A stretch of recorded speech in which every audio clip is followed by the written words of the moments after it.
I'm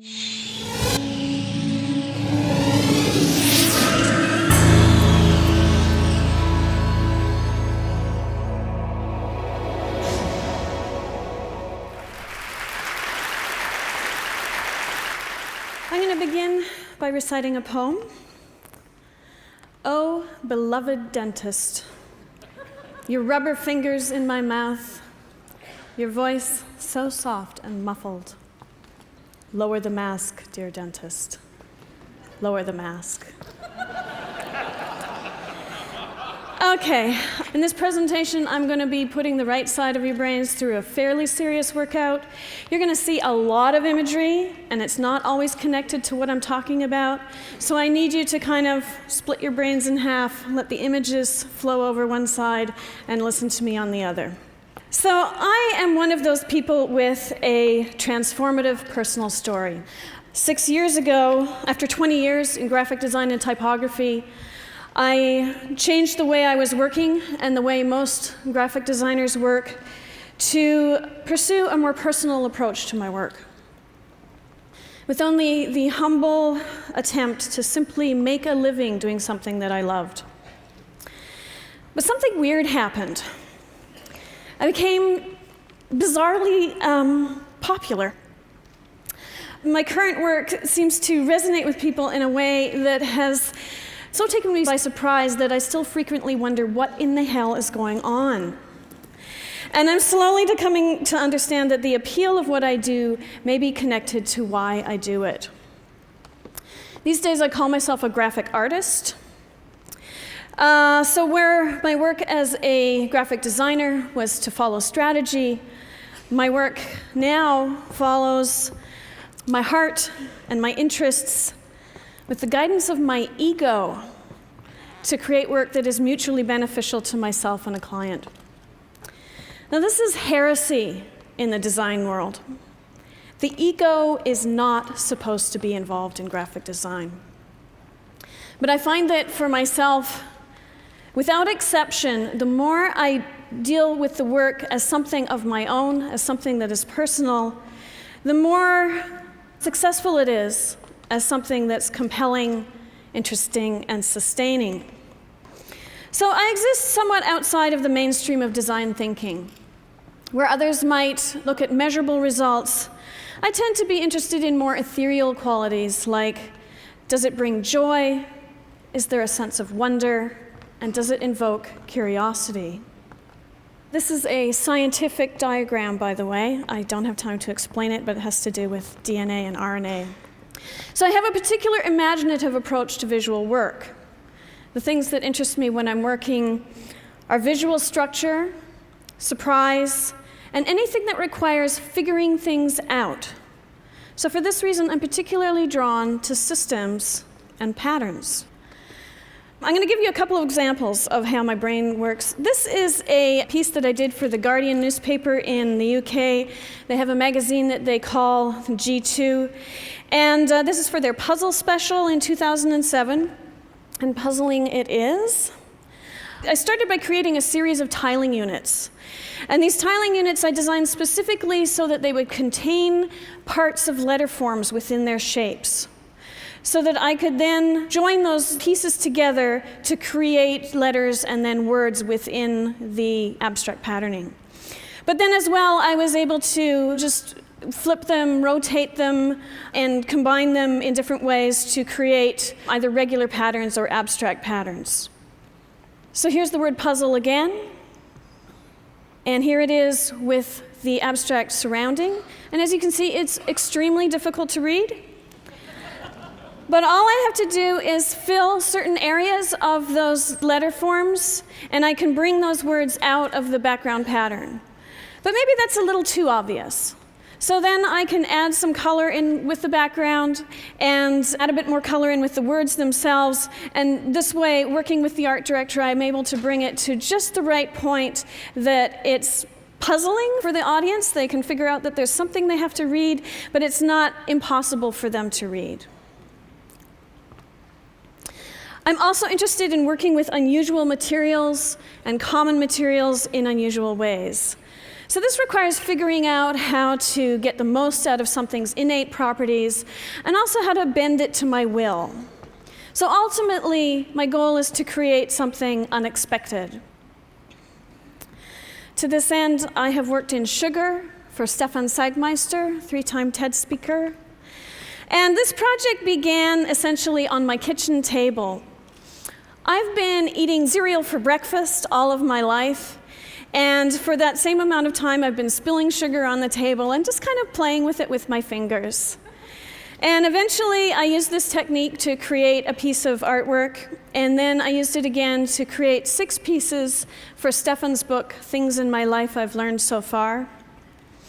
And these were created without sketches, just freehand by putting the sugar down on a white surface and then manipulating it to get the words and designs out of it. Recently, I've also made some rather highbrow Baroque borders out of lowbrow pasta.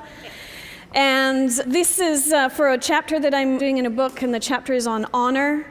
So it's a little bit unexpected, but in a way, it refers to the macaroni art that children make for their parents or they make in school and give to their parents, which is in itself a form of honor. This is what you can do with some household tinfoil. Okay, well, it's what I can do with some household tinfoil.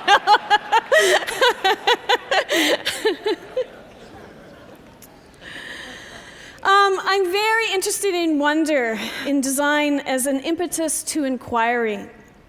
To say I wonder is to say I question, I ask. And to experience wonder is to experience awe. So I'm currently working on a book which plays with both senses of the word as I explore some of my own ideas and inquiries in a visual display of rather peacock-like grandeur.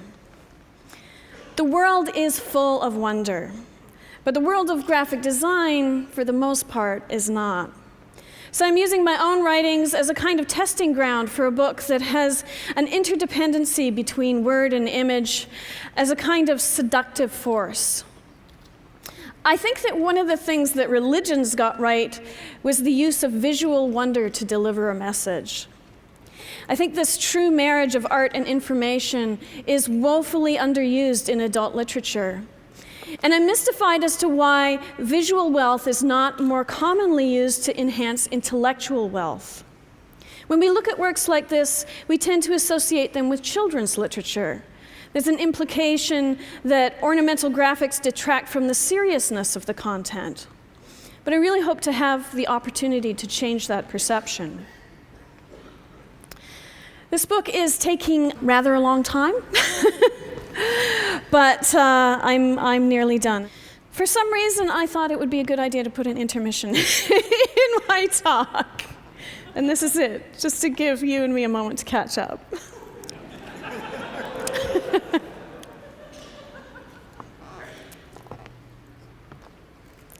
So I do these Valentines. I've been sending out Valentines on a fairly large scale since 2005. These are my Valentines from 2005 and 2006.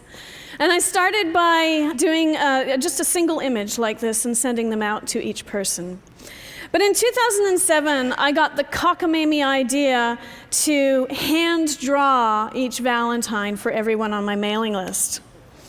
I reduced my mailing list to 150 people, and I drew each person their own unique Valentine and put their name on it and numbered it and signed it and sent it out.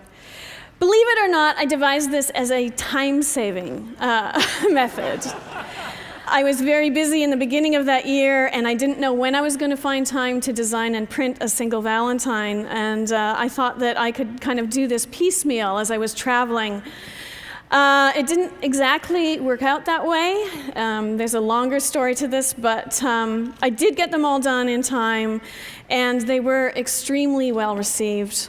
I got an almost 100% response rate. And those who didn't respond will never receive anything from me ever again.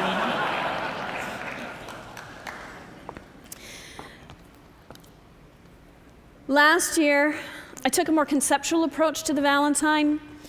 I had this idea that I wanted people to receive a kind of mysterious love letter, like a found fragment in their mailbox. I wanted it to be something that was not addressed to them or signed by me, something that caused them to wonder what on earth this thing was.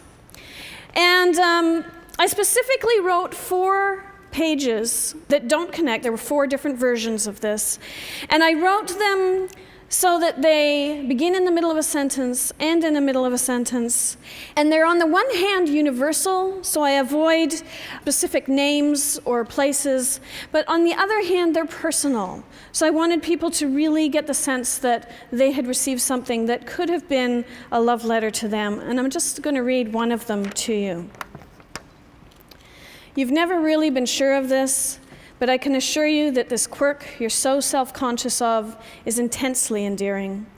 Just please accept that this piece of you escapes with your smile, and those of us who notice are happy to catch it in passing. Time spent with you is like chasing and catching small birds, but without the scratches and bird shit. That is to say, your thoughts and words flit and dart, disconcertingly elusive at times, but when caught and examined, such a wonder, such a delightful reward. There's no passing time with you, only collecting. The collecting of moments with the hope for preservation and at the same time release. Impossible? I don't think so. I know this makes you embarrassed. I'm certain I can see you blushing. But I just have to tell you because sometimes I hear your self-doubt, and it's so crushing to think that you may not know how truly wonderful you are, how inspiring and delightful, and really, truly the most completely...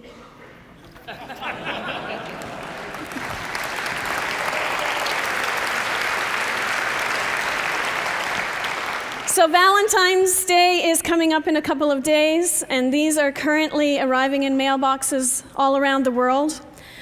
This year, I got what I really have to say is a rather brilliant idea to laser cut my Valentines out of used Christmas cards. So I solicited friends to send me their used Christmas cards, and I made 500 of these. Each one of them is completely different. I'm just really, really thrilled with them. I don't have that much else to say, but they turned out really, really well. I do spend a lot of time on my work. And one of the things that I've been thinking about recently is what is worthwhile? What is it that's worth spending my time on and my life on in this way? Working in the commercial world, this is something that I do have to struggle with at times. And yes, sometimes I'm swayed by money. But ultimately, I don't consider that a worthy goal. What makes something worthwhile for me is the people I work for or with, the conditions I work under, and the audience that I'm able to reach. So I might ask, who is it for, what does it say, and what does it do? You know, I have to tell you, it's really difficult for someone like me to come up on stage at this conference with these unbelievably brilliant minds who are thinking these really big picture, world-changing, life-changing ideas and technologies. And it's very, very common for designers and people in the visual arts to feel that we're not contributing enough. Or worse, that all we're doing is contributing to landfill. Here I am, I'm showing you some pretty visuals and talking about aesthetics. But I've come to believe that truly imaginative visual work is extremely important in society. Just in the way that I'm inspired by books and magazines of all kinds, conversations I have, movies. So I also think when I put visual work out there into the mass media, work that is interesting, unusual, intriguing, work that maybe opens up that sense of inquiry in the mind, that I'm seeding the imagination of the populace. And you just never know who is going to take something from that and turn it into something else. because inspiration is cross-pollinating. So a piece of mind may inspire a playwright or a novelist or a scientist, and that in turn may be the seed that inspires a doctor or a philanthropist or a babysitter. And this isn't something that you can quantify or track or measure. And we tend to undervalue things in society that we can't measure. But I really believe that a fully operating, rich society needs these seeds coming from all directions and all disciplines in order to keep the gears of inspiration and imagination flowing and cycling and growing. So that's why I do what I do, and why I spend so much time and effort on it, and why I work in the commercial public sphere as opposed to the isolated private sphere of fine art.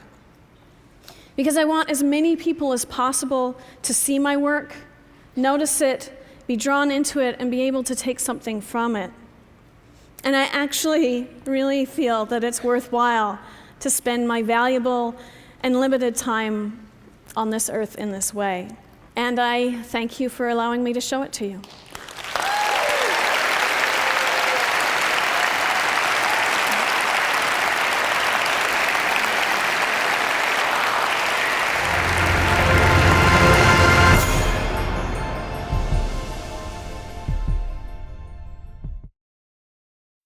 The electric grid was conceived in the age of Edison, designed in the age of Eisenhower, installed in the age of Nixon, and it has not been upgraded since. It's just not able to keep up with modern needs. Well, the notion of the smart grid is using what we have better, making do with what we've got and not build so much new infrastructure. Software at the gateway between generation and transmission can solve that problem. A smart grid is actually a bunch of smart devices connected over a network to a bunch of computers. And the computers crunch all this data and then are able to optimize the system. What we're working on is helping utilities see what's actually happening in real time in terms of the flow of electricity between all those devices. Benefits the consumers, benefits the environment, all because of things we can now see that we couldn't see before. On the Olympic Peninsula, P&L's goal was to make the smart grid tangible. We were taking home area networks as a way of sending messages to the homes and to the devices in the homes about when they should run or not run. There was one other modem here that captured wirelessly the reports from the different elements. We saved approximately during this time 15% of our electric bill. If we can do that for everybody in the country, we're talking about saving $100 billion worth of infrastructure that we won't need to build. IBM has been the first big company to really see the opportunity to marry information technology with the grid. There are similar things going on in South America, Asia, in Europe. We've been working with Malta to make both the water and electricity systems much more efficient. It is a model for how we can then bring that to other larger geographic areas. The path forward to a smart grid is actually quite clear. We upgraded our telecommunications networks, our satellite networks, and we can do the exact same thing with a smart grid. A wind plant will go up and down by the minute. A solar plant will go up and down as clouds go over. So having a grid that can flex itself and manage these kinds of things is critical. We need to be planning for the kind of future that we say we want, which is an era of cheap, reliable, clean electricity for decades to come.